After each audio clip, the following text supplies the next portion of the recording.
Just came out this year, and she just had a baby, like literally just had a baby. So, give it up for Danique Brown. Yay.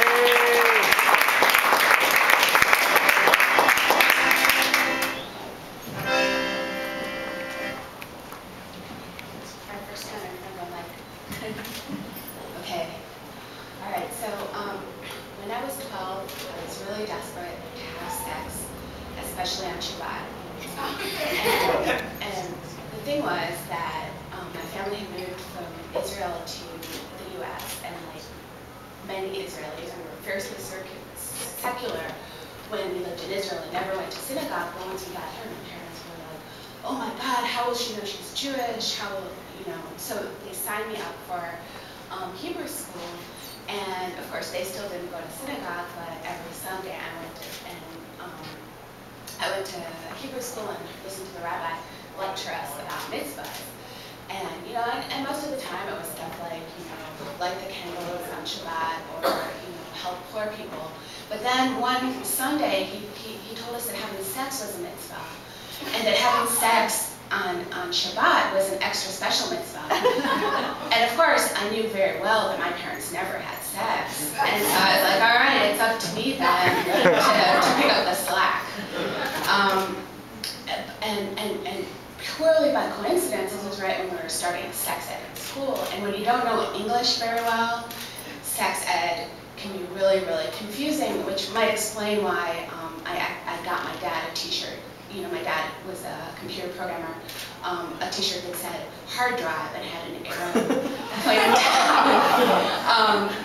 And so I was sitting there through in sex ed, and they're demonstrating things, like the glass of water and the tampon to show how it absorbs and protects.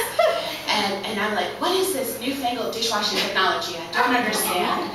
And then, of course, they did the demonstration with the condom and the banana. And I'm like, produce? What does produce have to do with sex? I just don't get it. And my family wasn't really any help because my dad basically had two rules, which he imparted to me when he learned that I was of that age. And rule number one was, don't have sex if you're not in love. And rule number two was, you can't be in love unless you're financially stable. And then at the same time, he also started telling me real life cautionary tales. So he's a professor at U of M, and to hear him tell it, his students were forever asking him for extensions because they were having pregnancy scares, or they had herpes, and he was always coming home with these stories. And then when the students would come to our house, like after they'd leave, I'd be, there with the Lysol, just in case, you can't be too careful. So there's the rabbi on one side and my dad on the other, and meanwhile in my junior high, everyone's making out in the stairwells and coming to class late, with their hair all messed up and looking flush. And so I'm growing increasingly desperate and confused. So of course, I turned to the television because this was back in the day of cable boxes, and it turned out that if you press the buttons in just the right sequence at the same time, you could get the Playboy channel kind of fuzzy. But I never found out what the bananas had to do with it, and basically all I could see were boobs, and I already had boobs, so that wasn't like very helpful. And so and I even worked with the nerve to ask the one other Jewish girl at school about it, and she gave me a copy of Judy Blume's Forever, which I read like 200 times very carefully. But the main takeaway that I had from that, like if you know it, it's kind of a how-to for teen sex, was that if you're a guy, you should give your penis a name, like Ralph, so that you don't have to refer to it as a penis. And that if you're a girl, you should not put aftershave on your guy's Ralph because it stings. So again, I'm like, I don't get it. And then there was the problem of like who I would be having this sex with, because the only guy who spoke to me, he was like 4'2", and his nickname was Moose Lips. And so I'm thinking, well, okay, in the sterile he can stand on a different step and then we would line up, but wasn't sex something that you do lying down? So I'm getting just increasingly frantic about it, and I'm thinking, well, Jews have sacrificed so much throughout history for their religions, and I'm really not making such a big sacrifice, right? Like sex is something that you're supposed to do eventually. But it got to the point where, like, every time I would go to Hebrew school, I'd be like, the rabbi can see into my soul, and he knows that I am still a virgin. And so I'd start kind of hyperventilating. And so finally he was like, Denise, why don't you stay after? And I'm like, okay.